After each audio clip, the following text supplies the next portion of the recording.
घरोघरी मातीच्या चुली या मालिकेच्या येणाऱ्या भागामध्ये आता सुमित्राने मृत्यूपत्रानुसार इकडे आता जानकीला त्या चाव्या ऐश्वर्याला द्यायला सांगितलेल्या आहेत. या सगळ्यामध्ये जानकीने चाव्या तर दिल्यात आणि जानकी आता सगळी जबाबदारी सुमित्राच्या हातात सोपवते आणि ती सांगते, आई, जर का या घरामध्ये या प्रॉपर्टीमध्ये आमचा काही हिस्सा नाहीये तर इथला कोणताही अधिकार घेण्याची आता माझी माझी इकडे आता तयारी नाहीये. या सगळ्यामध्ये जे काही आहे ते घराचा कारभार तुम्ही सांभाळावा.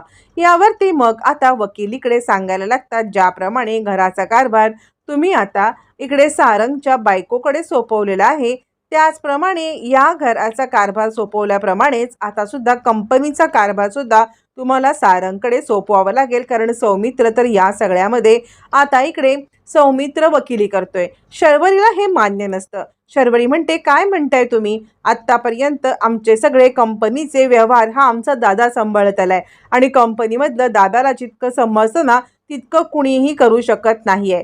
यावरती ऋषिकेश म्हणतो, नाही शरू, आता जर का नानांनी हा निर्णय घेतला असेल तर याच्या मागे नक्कीच काहीतरी कारण असेल आणि त्या सगळ्यामुळे नानांच्या शब्दाला किंवा नानांच्या याला मी विरोध करू इच्छितच नाहीये. त्यामुळे ज्याप्रमाणे आईने ही जबाबदारी घेतले, मी सगळी जबाबदारी इकडे सोपवतो असं म्हटल्यावरती मग मात्र आता इकडे जानकी आणि ऋषिकेश, जानकी ऋषिकेश या सगळ्या आपल्या रूममध्ये येतात. जानकी ऋषिकेश रूममध्ये आल्यावरती मग मात्र आता ऋषिकेश पूर्णपणे हादरतो आणि जानकी, हे काय आहे सगळं आपल्या मागे लागलंय? नानांनी आपल्यावरती अविश्वास दाखवला का? यावरती जानकी म्हणते, नाही, हे सगळं काहीतरी एक वाईट स्वप्न आहे आणि हे वाईट स्वप्न निघून जाईल ज्या वेळेला आपले नाना शुद्धीवरती येतील. नाना ज्या वेळेला शुद्धीवरती येतील तेव्हाच हे सगळं वाईट स्वप्न एक स्वप्नवत सगळं विरून जाईल आणि या सगळ्यामध्ये आपल्याला सत्य समोर येईल. पण तोपर्यंत आपण हिंमत हारून चालणार नाहीये. काहीही झालं तरी सुद्धा आपल्याला हिंमत धरायलाच पाहिजे असं म्हणत इकडे आता जानकी ऋषिकेशला समजवत असते. पण ऋषिकेश इतका हतबल झालेला असतो की तो हे समजण्याच्या पलीकडे असतो आणि तो सांगतो, नाही, आज तर मी पूर्णपणे हरल्यासारखा वाटतोय. म्हणजे आई तर माझी परकी झालीच, पण माझे नाना सुद्धा मला परके झालेत. नानांनी या सगळ्यामध्ये मला इतकं परक केलंय ना जानकी, की आता मला कशामध्ये स्वारस्य नाही. आपण हे घर सोडून जाऊया का? यावरती जानकी म्हणते, हे बघा, हे घर सोडून जाण्यामध्ये तुम्ही जर का निर्णय घेत असाल तर माझा सुद्धा होला होच निर्णय आहे. तुम्ही जर का हे घर सोडून जाणार असाल तर मी तुमच्यासोबत तुमच्या पाठी एकही प्रश्न न विचारता येईन. पण या सगळ्यामध्ये नाना शुद्धीवरती आल्यानंतर त्याच्या आधी मी या घराबाहेर पाऊल टाकणार नाही. नानांची तब्येत बरी झाल्याशिवाय मी कुठेही जाणार नाही आणि हे मात्र सत्य तुम्हाला बदलता येणार नाही. किती काही झालं तरी सुद्धा नाना शुद्धीवरती आल्याशिवाय मला कोणताही निर्णय घ्यायचा नाही असं म्हणत जानकी आपल्या मतावरती ठाम असते आणि काहीही झालं तरी नानांना शुद्धीवरती येऊ दे असं म्हणत ती आता वाट पाहत बसते. या सगळ्यामध्ये मात्र आता ऋषिकेश पूर्णपणे तुटतो आणि उद्यापासून मी ऑफिसला जाणार नाही आहे आणि या सगळ्यामध्ये कोणतीही घराची जबाबदारी तू सुद्धा घेऊ नकोस. कारण या सगळ्यामध्ये आता आपण या घरापासून खूप तुटलेलो आहोत, परके झालेलो आहोत असं म्हणत इकडे आता ऋषिकेश जानकीला समजवत असतो. आणि हे सगळं चालू असताना इकडे बाहेरच वकील निघून गेल्यावरती आता मात्र इकडे लगेचच सारंग, सौमित्र आणि आता शर्वरी सांगायला लागते, किती काही झालं तरी सुद्धा नाना शुद्धीवरती येईपर्यंत आम्ही हा निर्णय एक्सेप्ट करू शकत नाही. कारण नाना असं दादाला डावलून काही करतील यावरती आमचा विश्वास नाही आहे आणि ऐश्वर्याचा डाव इथेच फेल होतो. तिला असं वाटतं की झालं, एवढं सगळं करून आपण सगळं जग जिंकलेलं आहे, काहीही झालं तरी आता ही लोक लगेचच आपल्या नावावरती प्रॉपर्टी झाली म्हणून खूप खुश होतील. पण त्यातले आता सारंग पण नसतो, इकडे सौमित्र पण नसतो आणि किती काही झालं तरी शर्वरी सुद्धा नसते. शर्वरी सुद्धा हे काही मान्य करत नाही आणि सगळेजण ऋषिकेशच्या रूममध्ये येतात आणि ऋषिकेशला मिठी मारून रडायला लागतात. ऋषिकेश म्हणतो, सारंग, मला तुम्हाला काही मिळाले यासाठी मला कोणत्याही गोष्टीचं वाईट वाटत नाही आहे, पण पण मला नानांनी माझ्या बाबतीत असं वागले त्याचं वाईट वाटतंय. यावरती सारंग म्हणतो, दादा, नाना आपले कधीतरी असं वागू शकतील का? तुझा या गोष्टीवरती विश्वास आहे का? आपले नाना तुला असं परकी वागणूक देतील का? मला नाही वाटत की हे सगळं नानांनी केलेलं आहे. नाना कधीच हे करू शकत नाहीत. या सगळ्यामध्ये काहीतरी गडबड झालेली आहे आणि हे सगळं चुकून घडलेलं आहे. ज्या वेळेला नाना शुद्धीवरती येतील त्यावेळेला हे कळेलच. पण आम्ही कुणीही या प्रॉपर्टीचे हिस्से होऊ देत नाही आहोत आणि आम्ही कुणीही या प्रॉपर्टीतला एकही हिस्सा घेणार नाही जोपर्यंत तुला हिस्सा मिळत नाहीये. नाना असं करणार नाहीच आहे. त्यामुळे जोपर्यंत नाना शुद्धीवरती येत नाहीत तोपर्यंत ही प्रॉपर्टीचे हिस्से होणार नाहीत, हे आमचं वचन आहे. असं म्हणत आता सगळेजण ऋषिकेशला बिलगतात आणि आता रडायला लागतात.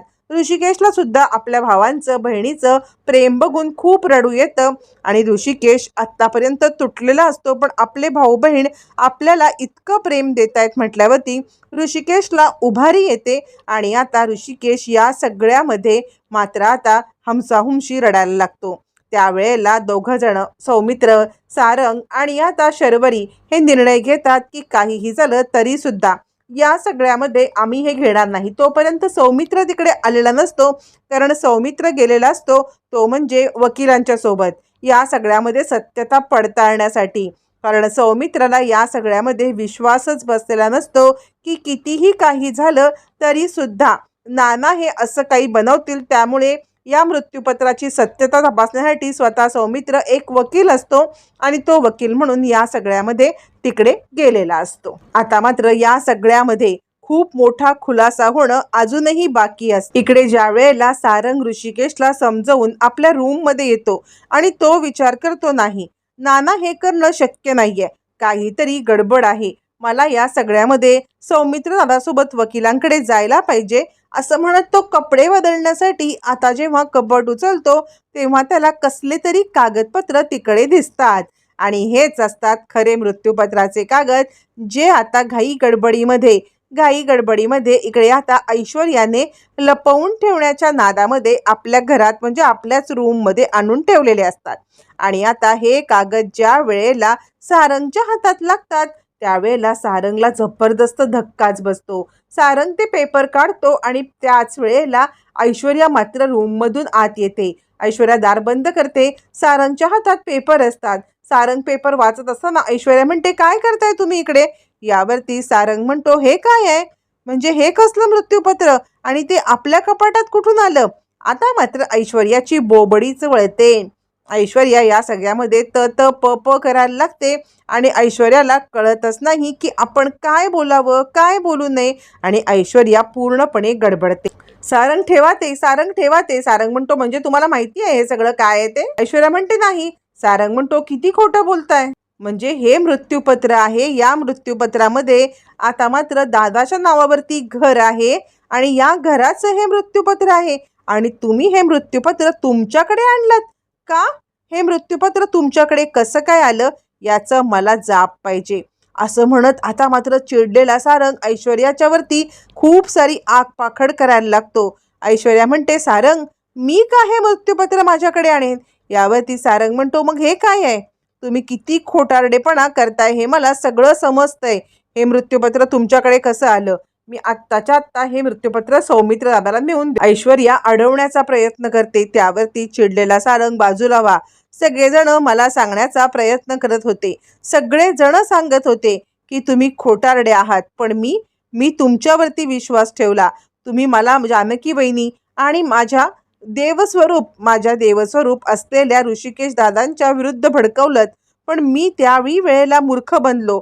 तुमच्यावरती विश्वास ठेवला, पण आत्ता नाही. आत्ता जर सत्य माझ्या समोर आहे तर तुमच्यावरती विश्वास ठेवण्याची वेळच येणार नाहीये. संपलंय तुमचं कारस्थान. आत्ताच्या आत्ता मी वकिलांना भेटतो आणि तुम्ही काय केले ते विचारून पोलिसातच कंप्लेंट करतो. आता मात्र ऐश्वर्या थांबवण्याचा प्रयत्न करते. सारंग चिडतो आणि खबरदार, खरं तर तुमच्यावरती विश्वास ठेवण्याच्या तुम्ही लायकीच्याच नाहीयेत. मला फसवलेत तुम्ही, असं म्हणत तडकतो येतो आणि आता सगळ्यांच्या समोर ते मृत्यूपत्र ठेवतो आणि तो सांगतो, हे आहे खरं मृत्यूपत्र. या मृत्यूपत्राची ही आहे ओरिजिनल कॉपी आणि ही ओरिजिनल कॉपी आमच्या घरात होती. सौमित्र दादा तिकडे गेलाय ना सत्याचा पडताळायला, त्याला बोलवून घ्या आणि कोणती कॉपी खरी कोणती कॉपी खोटी हे सगळं जाणून घ्या, कारण तोच नानांची कोणती सही खरी कोणती सही खोटी या सगळ्याचा सोक्षमोक्ष लावू शकतो, असं म्हणत आता मात्र इकडे खूप मोठा खुलासा केलेला असतो. तो म्हणजे आता सगळ्यात महत्त्वाचं सारंगने हा खुलासा केल्यामुळे सगळ्यात महत्त्वाची गोष्ट समोर आलेली असते की मुळातच हे खरं मृत्यूपत्र नाही आहे. हे खरं मृत्यूपत्र नाही आणि त्याच्यातच या सगळ्यामध्ये घडलेला प्रकार हा खूपच अनकलनीय असतो.